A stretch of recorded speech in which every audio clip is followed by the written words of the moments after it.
చాలా వరకు fan wave కొంత తగ్గింది, సైకిల్ జోష్ పెరిగింది అంటున్నారు. అండ్ టగ్ ఆఫ్ వార్ 50% అంటే 50-50 ఉంది, కొంత కష్టమే అని అంటున్నారు. సో ఏమంటే పెరిగిలా ఉంటే వీళ్ళందరూ ఎందుకు కలిసిపోతారు చెప్పండి. సింహం సింగిల్గా వచ్చి చేస్తుంది.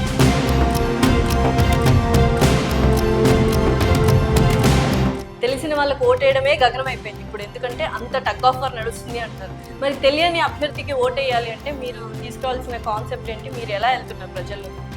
చేగల మండలం అంటే ఏ జోన్ పెద్ద మండలం ఉంది. చేగల మండలం గోపాలపురం ఉండేది మొత్తం. ఆ ప్రకారం నాకు అలా ప్రతి ఒక్కరి అందరూ తెలిసిన వ్యక్తి. అదేవిధంగా తాళపూడిలో చాలామంది తెలిసిన వ్యక్తులు. నాకు ఇంచుమించుగా ఈ మా గోపాలపురంలో చుట్టరకలు ఎక్కువ ఉన్నాయి మాకు ఇప్పుడు.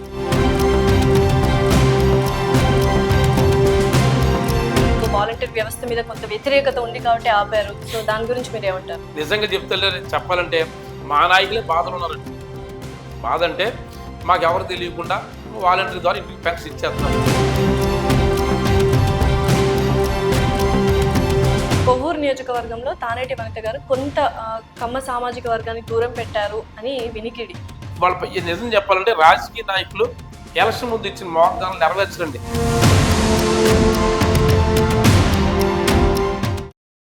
సో వై నాట్ 175 అనే నిదానంతో వచ్చారు, అందరూ బాగానే ఉంది. బట్ ప్రాక్టికల్ గా అది వర్కౌట్ అవుతుంది. నిజంగానే 175 వచ్చే అవకాశాలు అసలు లేవు. బట్ ఎందుకు వై నాట్ 75? ఏమండి నేను ఫస్ట్ మొదలుపెట్టిన మాట చెప్పాను, ఆయన చేస్తాడు లేదు నమ్మకం చేస్తే 151 మంది ఇచ్చారు.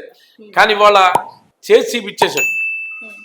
చేసి చూపించడం ఎందుకు రాకూడదు అనే ఉద్దేశంతో ఏం చేసి చూపించారంటే 2019లో 150 మెజారిటీ 151 వచ్చినాయండి. అప్పుడేంటి నిజం చెప్పాలంటే రాజకీయ నాయకులు ఎలక్షన్ ముందు ఇచ్చిన వాగ్దానాలు నెరవేర్చరండి. ఇప్పుడు మనకు సముద్రం ఇక్కడ లేదు, అక్కడి నుంచి మా గోపాలపురం సముద్రం తీసుకొచ్చేస్తారంటాడు, ఓట్లు వేసేస్తారు. తర్వాత ఏంటి ఆలోచిస్తే సముద్రం వస్తుందండి, అక్కడికి రాదు. కానీ చంద్రబాబు నాయుడు ఆ విధంగా ఉన్నాడు. కానీ జగన్మోహన్ రెడ్డి కాదు, ఎమ్మెల్యేలు నెగ్గినప్పటికీ అలా ఏసీ రూమ్లో కూర్చునే పరిస్థితి కాదు. 24 అవర్స్ పేద ప్రజల మధ్య ఉండాలి. దగ్గర ఆల్రెడీ నేను కూడా ఈ పార్టీకి ఇప్పటికే దగ్గరగా గోపాలపురం 3 times గడపడ తిరిగాను. దానికోసం ప్రతి గడపకి వెళ్ళి మన ఇంచుమించు ఎలక్షన్ అయిపోయాక ఒక 100 మంది నుంచున్నారు అనుకోండి, ఆ ప్రజల మధ్యకి వెళ్ళిపోయి నాకు ఓటు వేయండి అడగాలంటే భయం వేస్తుంది. ఎందుకంటే చేయరు కదా పనులు. కానీ నేను గోపాలపురంలో ఉండగా ఉదయం 5 గంటలు లేచిన కాడి నుంచి మన కంటిన్యూగా మా డోర్ తీసే ఉంటుంది. లోపలికి ఎవరు ఆఫ్ చేయరు, అందరూ వచ్చి మాట్లాడుతారు, సమస్య తెచ్చుకుంటారు. నేను బయటికి వెళ్ళినా దగ్గరికి వచ్చి మాట్లాడి ఆ విధంగా స్వేచ్ఛగా మనం వర్క్ చేస్తున్నాం. దానివల్ల ఏ ఇబ్బంది లేదు. 2019లో అయితే ఒక్కసారి ఛాన్స్ ఇవ్వండి అన్నారు, ఆ పరిస్థితులు వేరు. బట్ ఇప్పుడు 2024లో పరిస్థితులు మారాయి. సో కొంతమంది ప్రజలు, ఫర్ ఎగ్జాంపుల్ నిరుద్యోగులు కావచ్చు, కొంత అసంతృప్తితో ఉన్నారు. అండ్ డెవలప్మెంట్ ఎక్కడ జరగలేదు అన్న విషయంలో కొంచెం యువతరం అనేది కొంచెం వెనక్కి తగ్గుతుంది, టీడీపీ వైపు మొగ్గు చూపుతుంది అని అంటున్నారు. సో దానికి మీరు ఇచ్చే సమాధానం ఏంటి? ఏమంటే ఇప్పుడు 70 సంవత్సరాల్లో ఆంధ్ర రాష్ట్ర చరిత్ర, ఈ చరిత్రలో ఇప్పటికి గవర్నమెంట్ ఉద్యోగులు ఎన్ని ఉన్నాయండి? 4 లక్షల చిల్లర. వాళ్ళకి మన ఆయనకున్న చంద్రబాబు నాయుడు, కిరణ్ కుమార్ రెడ్డి, రాజశేఖర రెడ్డి గారు, ఎన్టీ రామారావు, అలా మనం ఒక 5-6 ముఖ్యమంత్రి తెలుసుకుందాం. ఈ అందరూ కలిసి 2 లక్షల ఉద్యోగులు మన గవర్నమెంట్ ఉద్యోగులు ఉన్నాయి. జగన్మోహన్ గారు వచ్చాక 4 లక్షలు అయినాయండి గవర్నమెంట్ ఎంప్లాయీ ఉద్యోగులు. అంటే ఈయన ఈ 5 సంవత్సరాల్లో 2 లక్షల గవర్నమెంట్ పర్మనెంట్ ఉద్యోగులు ఇచ్చారు. మరి నిరుద్యోగులు ఇంకా ఇబ్బంది పడేది ఏంటండి? అదేవిధంగా దివంగత ముఖ్యమంత్రి రాజశేఖర గారు అడుగు పెట్టేసరికి చాలా చదువుకోవాలని చాలా ఇబ్బంది పడేవారండి. వాళ్ళ పేదలందరూ చదువుకోవడానికి కార్పొరేట్ విద్యకి నాంది పలికల ప్రజలు. దానివల్ల ప్రతి ఇంట్లో కూడా ఒక ఇంజనీరింగ్, డాక్టర్, ఎంబీఏ చదివిన పిల్లలు ఉన్నారు, చాలామంది ఉన్నారు. వాళ్ళందరూ ఆయన మరణించాడు. ఆ తర్వాత జాబులు లేవు. ఈ చంద్రబాబు నాయుడు జాబ్ కావాలంటే బాబు అంటే దానికి ఒక ఉద్యోగులు వచ్చేస్తారు, కంగారు పడి 2014 ఓట్లు వేశారు. తీరా ఏమీ లేదని, ఏ ఉద్దేశం లేదు. కానీ జగన్మోహన్ రెడ్డి వచ్చాక 2,60,000 మందికి వాలంటీర్లు, అంటే శాలరీ కదా ఆన్ రూమ్ 5,000 ఇచ్చినా వాళ్ళకి ఒక ఇంచుమించు మహిళలు పాపం ఇంట్లో ఏదో వర్క్ చేసుకుని సరే బయటకు వెళ్తే అంత 200 ఇస్తారంట, నెలకు 6,000. అదే కదా ఇంచుమించుగా ఒక గంట చేస్తున్నారు. స్టార్టింగ్ అప్పుడు ఒక 2-3 గంటలు చేసినప్పటికీ వాళ్ళు డేటా మొత్తం ఏ ఇంట్లో 9th క్లాస్ చదివారు, లేకపోతే ఏ ఇంట్లో ఇంటర్మీడియట్ చేస్తాను, బీటెక్ చేసిన డేటా తెచ్చుకున్నారండి. ఫోన్ నెంబర్ చూసి వాళ్ళు మాట్లాడి ఇంచుమించు మీకు ఇంకేం కావాలి, మీరు రైతు భరోసా పడతారు కదా అని చెప్పేస్తారు. అలాంటప్పుడు విద్యార్థులు ఎందుకు ఇబ్బంది పడతారండి? ఎక్కడ నిరుద్యోగులకు ఏముంది చెప్తుందని. వాళ్ళు జగన్మోహన్ గారు వచ్చాక 2 లక్షల ఉద్యోగులు వచ్చినాయి. మరి ఇంతకుముందు 10 మందో 20 మంది ముఖ్యమంత్రి చేశారు, లేదు కదండి, ఒక్కళ్ళ దగ్గర వచ్చింది కదా. ఇంకా అలాంటప్పుడు నిరుద్యోగులు ఎందుకు వద్దని చెప్పండి. ఓకే. సో చాలా వరకు ఫ్యాన్ వేవ్ కొంత తగ్గింది, సైకిల్ జోష్ పెరిగింది అంటున్నారు. అండ్ టగ్ ఆఫ్ వార్ 50% అంటే 50-50 ఉంది, కొంత కష్టమే అని అంటున్నారు. సో ఏమంటే పెరిగిలా ఉంటే వీళ్ళందరూ ఎందుకు కలిసిపోతారు చెప్పండి. అందరు కలిశారు కాబట్టి కొంత తగ్గింది అలా అనుకుంటున్నారు. కదండి, కలిసిలో ఉంటే అంటే ఓట్లు చీలికలు కూడా అది ఉండవు, అన్ని ఓట్లు ఒక అది దగ్గరికి వెళ్ళిపోతాయి. ఒకళ్ళిద్దరు అనుకున్నాం, ఇంకా అందరూ కలిసిపోయారండి. సింహం సింగిల్ గా వచ్చి చేస్తుంది. అదే జగన్మోహన్ ప్రతి అభ్యర్థి డైలాగ్ చెప్తూ ఉన్నారు. చెప్తున్నాను, మరి చెప్తున్నా, ఆయన సింగిల్ గా వస్తాడైనా మీకు ఎందుకంటే వీళ్ళందరూ కలిసారండి. కలిసినా దానికి ఏంటంటే సింగిల్ గా ఆయన రావచ్చు కదా. నేను వరకు స్టిల్ కొన్ని సీట్లు కూడా పెట్టలేని పరిస్థితి చంద్రబాబు చేయబడి కూడా.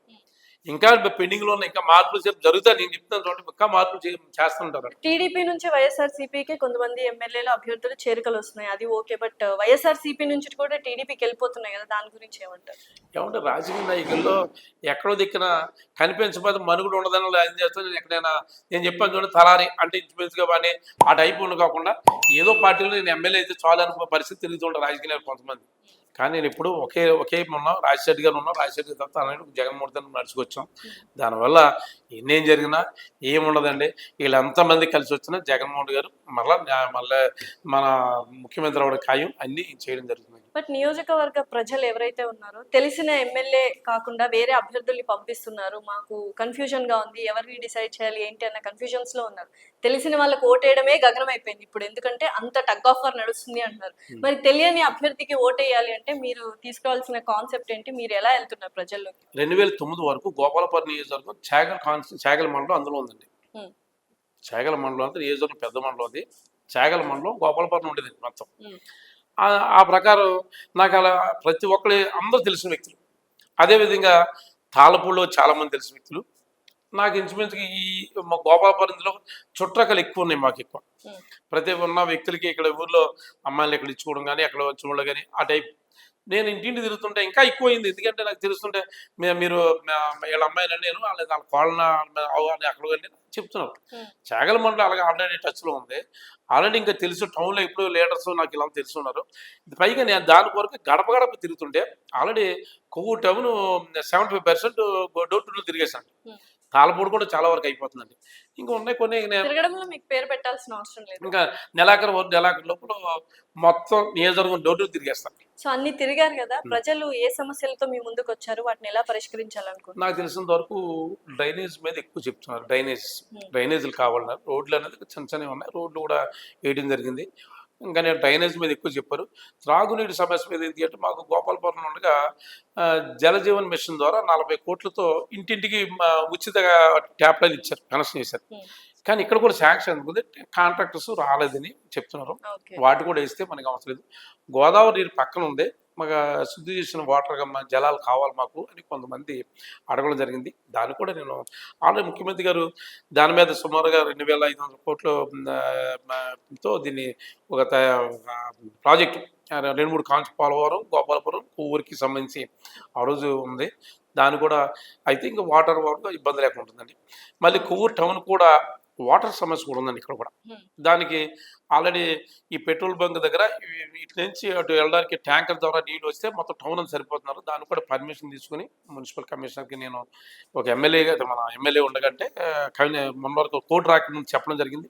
వాళ్ళకి వర్క్ చేసి మొదలు పెడుతున్నారు. ఎలక్షన్ లోపల అది కూడా వాటర్ ఇచ్చేస్తాం. సో ఒకవేళ గెలిస్తే అని అడగాల, లేకపోతే గెలిచిన తర్వాత అని అడగాల, ఫస్ట్ కార్యాచరణ ఏంటి, మీరేమనుకుంటారు, ఎంత కాన్ఫిడెంట్ గా ఉన్నారు?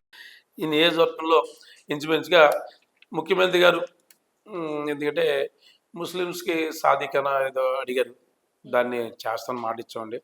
అదేవిధంగా ఎస్సీ ఏరియాలో మాదిలకి ఇంచుమించుగా వాళ్ళ మ్యారేజ్ చేసుకుని కళ్యాణ మండపాలు కావాలని చెప్పడం జరిగింది. ఎందుకంటే అందరికి ఉన్నాయండి, మాకు కూడా కళ్యాణ మండపాలు కావాలి, అంబేద్కర్ భవన్ అని, అయితే జగజ్జోతి ఇది భవన్ అని. అంటే అసెంబ్లీలో నేనే మాట్లాడి దాని మీద తలారంకపురం పేరు ఒక జీవో కూడా ఇష్యూ చేశారండి. జీవో కూడా ఇష్యూ చేశారు. అసెంబ్లీ మాట్లాడా, 0 మాట్లాడితే దాని మీద ఇష్యూ చేసింది. దాని ప్రకారం ల్యాండ్ ఎక్కడెక్కడ ఉంది, ఎంత ఒక మినిమం 20 సెంట్లు ఎంత అడిగారు. దాన్ని కూడా లేదు ఇంకా 10 సెంట్లతోనూ పెట్టి వాళ్ళ మ్యారేజ్ ఫంక్షన్ మినిమం ప్రతి మండల హెడ్ క్వార్టర్కి ₹1,00,00,000 మ్యారేజ్ ఫంక్షన్ హాల్ పెట్టుకోవడానికి దాన్ని కూడా ఉంది. దాన్ని త్వరలో దాన్ని కూడా ఇంప్లిమెంట్ చేసి, అదేవిధంగా హెడ్ క్వార్టర్ కానీ ఎక్కడ కానీ ఎస్సీ ఎస్టీ పిల్లలకి మన రేపు ఐఏఎస్ ఐపీఎస్లు కానీ మన నేను బ్యాంక్ కోచింగ్ చేసుకోవడానికి మన అంబేద్కర్ మన కోచింగ్ ట్రైనింగ్ సెంటర్ కింద ఏర్పాటు చేయాలని నా కోరిక. దాన్ని కూడా త్వరలో దాన్ని ఇక్కడ నియోజకవర్గంలో ఏర్పాటు చేస్తాను. అంతేవిధంగా ఇంకా ఇక్కడ కన్నా చాగలును తాళపూడి రైతులకి మన ఇంకా కరెంట్ కూడా మంచి కరెంట్ కావాలని అడిగారు. పెద్దేములో సబ్స్టేషన్ ప్రపోజల్ ఉంది, దాన్ని కూడా త్వరలో కంప్లీట్ చేయడానికి. అదేవిధంగా ఇంకా ఇంకొన్న సమస్యలు ఉన్నాయి. దాన్ని ఇక్కడ డిగ్రీ కాలేజ్ సమస్యలు అయితే మొత్తానికి బాగా క్షుణ్ణంగా తెలుసుకున్నట్టున్నారు, తెలుస్తుంది. డిగ్రీ కాలేజీ ఆల్రెడీ ఉంది. దాన్ని కూడా ఆల్రెడీ 2 crores ఎంతో 30 crores ఎంతో సీఎం శాంక్షన్, దాని త్వరలో దాన్ని కంప్లీట్ చేయడానికి కార్యాచరణ చేస్తారు. మరి గోపాల నియోజకవర్గంలో ఎమ్మెల్యేగా ఉన్నప్పుడు ఎన్ని నిధులు శాంక్షన్ చేయించుకున్నారు? దగ్గరగా 2700 కోట్లు సంక్షేమ పథకాలు ఇచ్చారండి.